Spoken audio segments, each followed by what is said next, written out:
Orang berdosa itu istimewa. Inilah sampan bersama saya Pater Domikevi, SVD.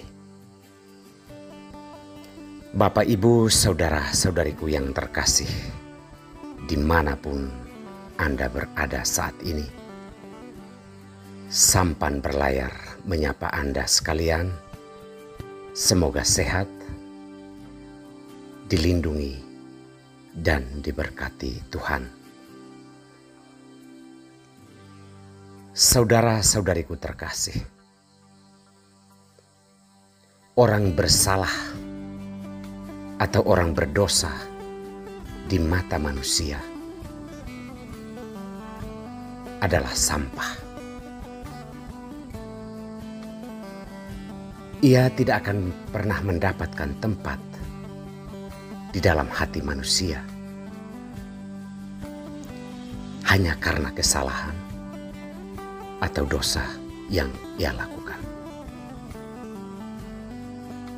Itulah gambaran umum tentang kita sebagai manusia, di mana ketika kita berhadapan dengan orang yang bersalah atau berdosa, orang itu sepertinya kehilangan harapan, tidak mendapat tempat di dalam hati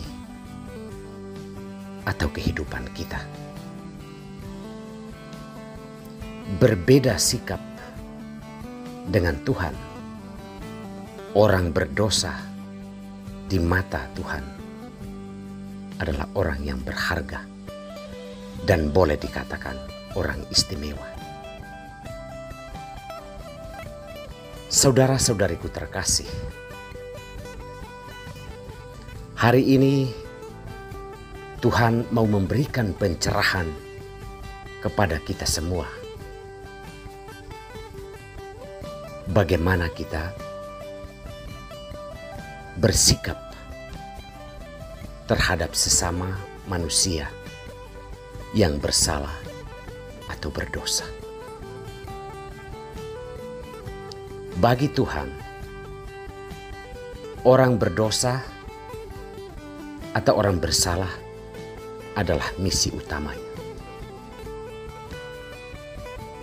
Tuhan menempatkan mereka atau menempatkan kita sebagai orang istimewa bukan karena kita memiliki berkat atau kesalehan-kesalehan, tetapi Tuhan menempatkan kita istimewa di matanya karena itulah misi Tuhan, mau memperbaiki wajahnya yang tercoreng oleh kesalahan dan dosa yang kita lakukan dalam hidup. Kalau kita mendengar dalam warta Injil hari ini, Yesus berhadapan dengan Lewi, seorang yang terkenal dalam kalangan orang Yahudi sebagai orang berdosa. Dengan stigma seperti ini, ia tidak mendapat tempat dalam relasi sosial, dalam hubungan dengan orang lain. Ia terasing dan dijauhkan dari kehidupan bersama karena dianggap sebagai orang berdosa atau orang bersalah. Membayangkan diri kita berada dalam posisi Lewi, bagaimana rasanya?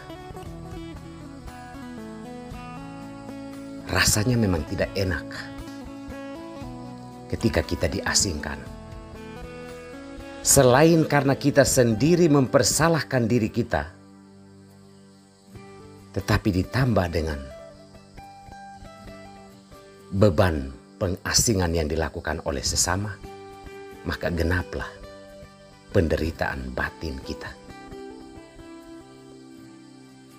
Ketika banyak orang mempertanyakan kehadiran Yesus di rumah Lewi dan makan bersama dengannya, Yesus menanggapi mereka dengan perkataan, "Bukan orang sehat yang memerlukan dokter. Aku datang untuk memanggil orang berdosa, bukan orang benar." Kalau kita mendengarkan sepintas kata-kata Yesus, kita sebagai orang berdosa memiliki rasa percaya diri,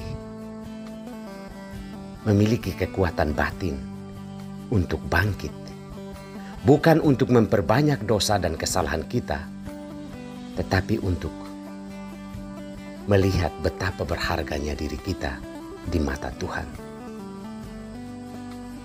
Kita telah menghabiskan waktu-waktu hidup kita dalam keterasingan karena merasa diri tidak pantas, tidak layak, dan diperlakukan demikian oleh sesama. Tetapi Tuhan hadir dalam hidup kita dan mau makan bersama dengan kita. Itu suatu pengharapan bahwa kita berharga di mata Tuhan. Saudara-saudariku terkasih, Tuhan makan bersama dengan kita sekalipun kita ini orang berdosa. Saul adalah raja manusia yang mungkin juga tidak terlepas dari dosa. Namun Samuel abdi Allah itu mau makan bersama di rumahnya, dan Yesus mau makan bersama dengan Lewi di rumah Lewi. Tuhan selalu mau mengadakan perjamuan makan dengan diri kita sekalipun kita ini orang berdosa. Ini suatu pengharapan bahwa dosa, kesalahan masih bisa diperbaiki asal kita sadar dan mau kembali ke jalan Tuhan. Tuhan melalui sabdanya hari ini menguatkan pengharapan kita untuk bangkit dari kelemahan-kelemahan dan dosa kita, karena kita istimewa di mata Tuhan. Jangan kita menyia-nyiakan kepercayaan Tuhan yang menganggap kita istimewa, karena Ia datang justru untuk kita agar hidup kita menjadi lebih baik. Semoga Tuhan memberkati kita semua.